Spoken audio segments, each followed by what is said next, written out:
네, 오늘 관심사는 뭐니 뭐니 해도 내일 새벽에 열릴 FOMC 금리 결정이라고 할 수 있는데요. 마지막으로 우리가 더 점검해 봐야 될 것이 무엇인지 오늘은 이베스트 투자증권의 최광혁 팀장 모시고 얘기 나눠보겠습니다. 어서 오십시오. 안녕하십니까. 자, FOMC 일정이 시작됐는데 뭐 자이언트 스텝은 기정사실이 돼 있고 시장에서는 어느 정도 반영됐다 이런 반응도 나오고요. 어떻게 보십니까?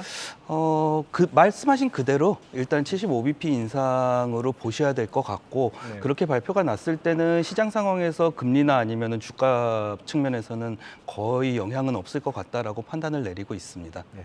근데 뭐 패드워치 집계에 따르면 이제 울트라 스텝, 이른바 100bp 1%포인트 이상 인상하는 가능성도 18%가 있다고 하는데 이게 단지 그냥 소수 의견입니까? 소수 의견으로 보시는 게 맞을 것 같고요. 이게 재미있는 것이 9월 CPI가 이제 8월치가 발표가 됐을 때 원래는 이제 100bp 인상이 33%까지 올라갔다가 지금은 18%까지 오히려 떨어진 상황이라서 물가가 생각보다 높게 나왔던 거를 좀 과도하게 반영을 했다가 그게 완화되는 구간이라고 보시는 게 맞을 것 같습니다. 뭐 반복적으로 짚는 부분이지만은 사실 FOMC에서 금리를 얼마 올릴지보다 앞으로 어떻게 할 것이냐, 이른바 점도표가 상당히 중요하지 않겠습니까? 그 지난 6월과 비교했을 때 어느 정도로 예상합니까? 지금 점도표상으로는 3.5%를 상단으로 보셔야 되는데 아무래도 연준에서 생각하고 있는 바로 갔을 때는 적어도 4%까지는 발표가 될 것 같다라고 생각을 해주시는 게 좋을 것 같고 그냥 수치상의 계산만으로 했을 때는 9월에 75bp 인상까지 계산을 하셨을 때 175bp 정도의 정책적인 여력이 남아있다라고 계산을 하고 있습니다. 그러면은 2.5%에서 175bp를 올려가지고 아마 그 사이 어딘가에서 점도표가 결정될 거다라고 보고 있습니다.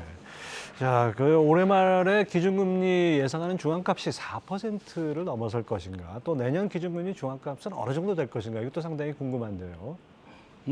아까 말씀드렸던 것처럼 2.5에다가 175, 1.75%를 하면은 3.75%가 됩니다. 그래서 올해 연말 끝날 때까지 기본적으로 예상하고 있는 거는 적어도 한 4% 정도를 반영하지 않을까라고 보고 있는 거고 내년 같은 경우에는 시장에서 예상하고 있는 거는 4.75%까지 예상을 하고 있는 상황인데 저희 쪽 이제 하우스 쪽에서 보고 있는 거는 그 정도 수준까지는 경기 상황에 따라 가지고 조금 그거보다는 낮은 수준이 될 가능성이 높다라는 말씀을 드리고 있습니다. 이와 관련해서 어제 그 우리나라를 찾은 그 폴 크루그만 교수가 연준이 올해말이나 내년 초에 통화정책 전환에 나서더라도 크게 놀랄 일이 아니다, 이런 발언을 했어요.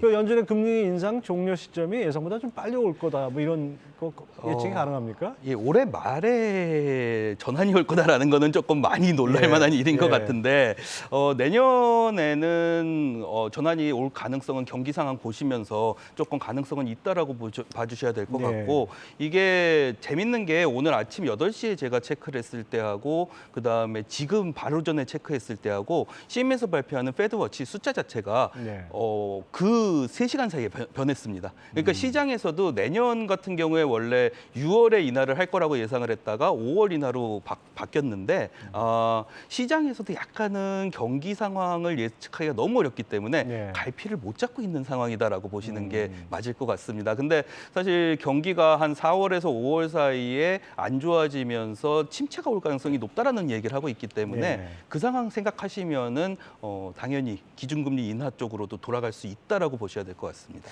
사실 뭐 연준 입장에서는 뭐 물가도 잡아야 되고 경기의 과도한 침체도 막아야 되고 이렇게 어떻게 보면 운전을 잘해야 되는데 급회전을 하다 보면 안에 탄 사람들이 정말 흔들리지 않겠습니까? 딱 그런 기분인 것 같아요. 자, 그다음에 이제 미국이 0.75%포인트를 또 올린다면 이제 금리 역전 1%포인트 우리나라하고 차이가 나는데 이 시장 영향 없을까요? 시장 영향이 사실은 항상 이제 이 질문을 받으면 말씀드리는 게 케이스 바이 케이스로 나오는 것 같다라는 말씀은 드립니다. 그러니까 2005년에서 2007년 사이에 미국하고 한국의 기준금리 차 역전이 있었었는데 그 당시에는 중국의 경제가 워낙에 좋고 이머징이 좋았기 때문에 원달러 환율은 오히려 급락하는 모습이 나왔습니다. 근데 2018년에서 19년 사이 같은 경우에는 기준금리 역전 나오면서 미중 무역 분쟁이 한창 강화되던 시기이기 때문에 오히려 환율은 급격하게 올라가는 모습이 보였다라고 보시면 될 것 같고요.